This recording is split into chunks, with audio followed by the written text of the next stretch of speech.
5. Lights. Camera. Let's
everyone, welcome back to my channel. I'm actually recording this for the second time. The reason I'm recording it for a second time is I was supposed to be somewhere the day I was recording it and it was just all over the place and tacky. Not saying that this one won't be all over the place, but I'm not in a rush. We are still going out to somewhere, but we are not rushing. There's no appointment. So I'll be talking about BCMP, Bachelor of Clinical Medical Practice, aka Clinical Associates. So a lot of people don't understand what it is that we do. Not that I blame them. When we get into the program, we are also a bit confused, and it's understandable. Even healthcare workers themselves get confused. Nurses, doctors, allied healthcare workers do not understand who we are. So this is mainly for students who want to get into BCMP, parents whose kids want to get into BCMP, and just anyone who's curious, really. So I'll mainly be talking about subjects in high school, fees, why I became a clinical associate, my highlights of being a clinical associate, the biggest one, salary, where I am, and then that's the last one. Oh, by the way, guys, I decided to sit outside today. I hope it doesn't mess up the quality of the video, but I hope you guys get what you need to get from this video. So I'm just going to give you a description according to UP of what BCMP is. So this is the UP prospectus. It says, a clinical associate is a professional member of the healthcare team who has the necessary knowledge and skills to make a substantial contribution to the South African district health system. Clinical associates are supervised by doctors in the performance of all practice-related activities, including the requisition of diagnostic, therapeutic, and other medical services. Based on their education, training, and experience, clinical associates can work as members of the healthcare team in district healthcare services. That is what BCMP is supposed to be, because it's not exactly what they're saying here. Because so too, if that sounded a bit confusing, I'll just explain it to you guys the way I know how to.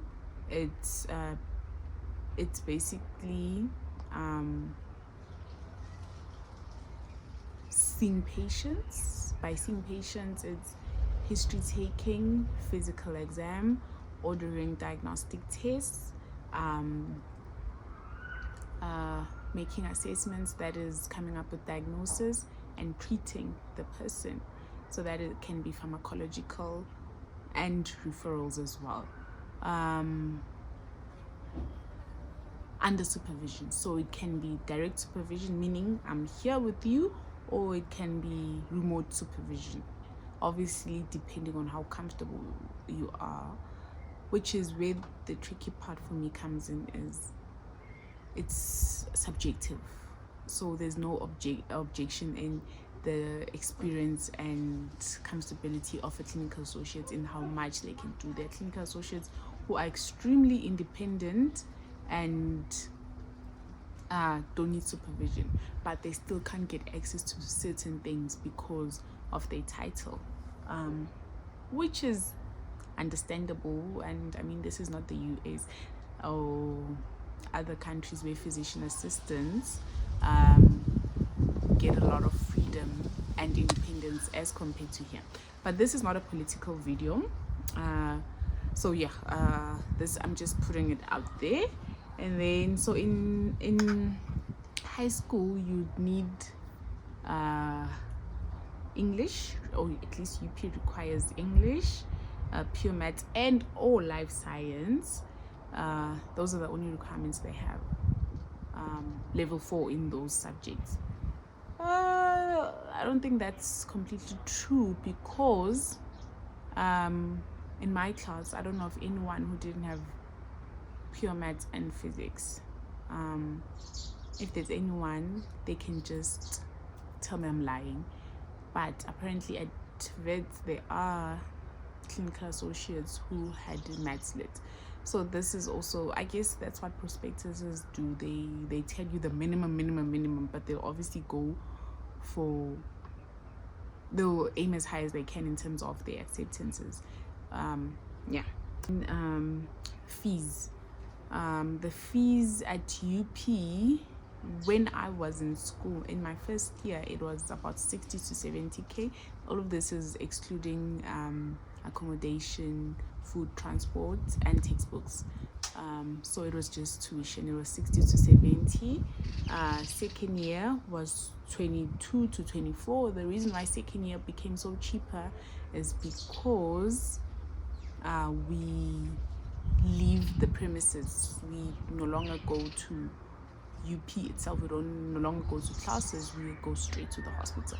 We're already going to the hospital once a week in the first year. No. First year, first semester, we go once a week. First year, second semester, we go 4 times a week. And then one day we go to the university building. And then second year, you are shipped off completely. You only come to the school to write your tests or exams. So that's how practical BCMP is. And then third year it was 32 to 35,000 rand, I guess, because now there's a lot of governance, because UP Wits and Walter Sisulu all write the same exam, and there's way more exams and tests that need to be done, and there's a lot of preparation that we need to get before we graduate. So yes, it is 3 years offered in UP, Walter Sisulu, and Wits. Why I became a clinical associate, the main thing was 2 houses away from me there's a clinical associate, and he made it look so cool, like he's actually saving lives, of which he wasn't lying. Clinical associates really play such an integral part of the healthcare team. And he worked just behind our house at the hospital there. And then a family friend who doesn't stay far from us also became one, and he only had good things to say about it. So after school I also applied, and I got accepted at UP. And I wouldn't say I wanted to become a mini doctor. I think until today I don't want to be called a doctor. Anyone who calls me a doctor, it's like they're undermining my profession, or I'm embarrassed about my profession. So yeah, being being called a doctor is not something I actually like. And the highlight of being a clean A was actually in second year. So we had what we called electives. So electives, you choose any hospital in the country that you want to go to. What I don't remember is if it was private or public. I don't know if anyone went to a private institution. So you can go to any institution you want to, a healthcare institution obviously, and you'll be working there for 5 weeks. And obviously you still need to do your calls, so you need to find a place to do your calls. So I just decided to go home. I worked at the local clinic. If anyone is from Newcastle, Clinic Places Section 5, I was working there Monday to Friday, and then I usually did my calls on Fridays. Hey guys, did I not have a live? Anyway, I did my calls on Fridays at Matadeni Hospital, the hospital behind my house in Casualty. So guys, everyone there was so nice. The nurses at the PHC, is it a PHC, Primary Healthcare Center? Yeah. And then the doctors at the hospital, and there was only one doctor at the clinic, guys. It just goes to show how burdened the healthcare system is, because there was one doctor, he would come to the clinic for about an hour to see complicated patients, because he was working elsewhere. He needs to go to the hospital first, and then he needs to come see the critical patients at the clinic. So the difference I made when I was at the clinic was so huge, and it made me so proud of myself and the profession, and my family was also so proud of me, because word goes around like, Sbonu, I won't say my nickname that is used back at home, but Simbolile, oh, that's so great, we're so happy for her, etc. So yeah, that was very meaningful, because Gauteng is nice. You are lucky if you find nice people in Gauteng, but this is where the money is, so I'll stay here. And then, so yeah, that was the highlight of my career thus far.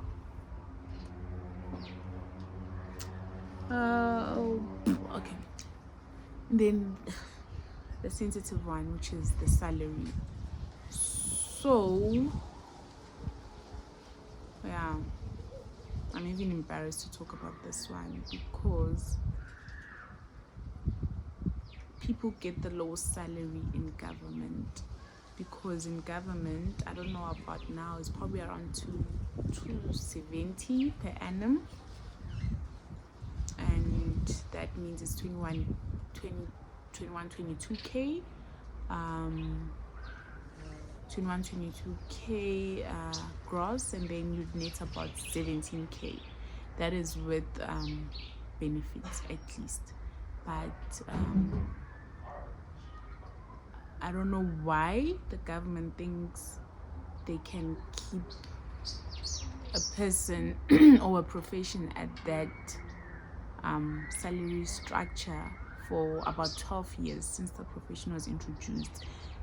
People who potentially run the extremely underprivileged places in South Africa, especially Eastern Cape, clinical associates are left alone to run a whole casualty, as well as Limpopo, KZN, the rural areas, and you think that is enough for them to sustain themselves. With yeah, it's embarrassing, to be honest. I don't know what to feel or what to say about that, but the fight has been going on for a while now. But anyway, we are here now. And then I'll tell you the first two salaries that I got. The first one was me assisting in a GP practice, a private GP practice. Was getting 16.8 after deductions, so there were no benefits. and so for assisting I was getting about 16.8, yeah, 16.8 something. And then I went back to government. Not that I went back, I went to government because it was too unstable. You don't know whether you wake up with a job or not. It was unbearable. And government, I was getting the figures I said, so 16 point high 16, then with overtime, so I was doing overtime every month, so at least we get to about 22, 23. So at least we will get to about 22, 23, and then yeah, those were roughly my first 2 salaries, and then I've changed jobs a few times since then. And then where am I? For those who watched my get to know me video, I started studying BCom information systems in 2021, my 3rd year of working in January. So a recruiter approached me on LinkedIn to join this health informatics team. My interviews and applications went well, so that's why I still am. It was a no-brainer for me. I'm literally studying informatics, and the team I was going to join is an informatics team, a health informatics, so it was going to be such a great gap for me to cover in terms of instead of when I finish my degree and then I struggled to join the sector. So that's where I am, and where I see myself. My dream job is to be a health systems analyst. So that's basically a business analyst in the healthcare sector. So yeah, I think that would be my dream job at the moment. And then as much as I'm somewhat I'm developing myself, I'll always be a clinical associate. I can't take that away from my name. Even if I stop paying for HPCSC, I can wake up one day and start paying after getting my CPD points, and then I'm practicing again. So another thing that clinical associates must not run away from is that you need to develop yourself, guys. You can't have your BCMP degree and think now you get to where you want to get. I'm sorry to say this, but this is not MPCHB. You need to, it's like any other career. In fact, a lot of people have to have honors and certain experience to have somewhat a high paying and comfortable career. So I don't know why clinical associates have this thing of I'm owed this high salary from, granted it's a bit low, but you need to find a way to grow. Experience alone is not enough, in my opinion. But I'm very happy that a lot of clinical associates are starting to further their studies more, so that's amazing. But that's the main thing. Try to grow yourself. Okay, thanks guys. So that's the end of the video. If there's something I missed or something I lied about, or there are any questions, please put them in the comment section, and then people who can answer, or if I can answer, I'll answer it. I don't know half of what the whole profession entails, but I was just saying what I know. Okay, bye.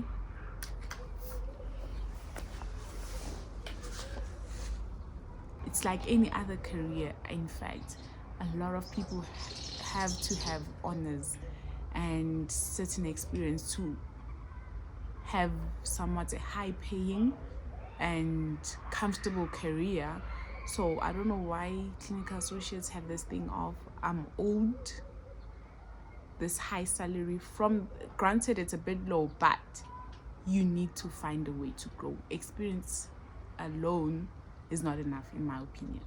But I'm very happy that a lot of clinical associates are starting to further their studies more, so that's amazing. But that's the main thing.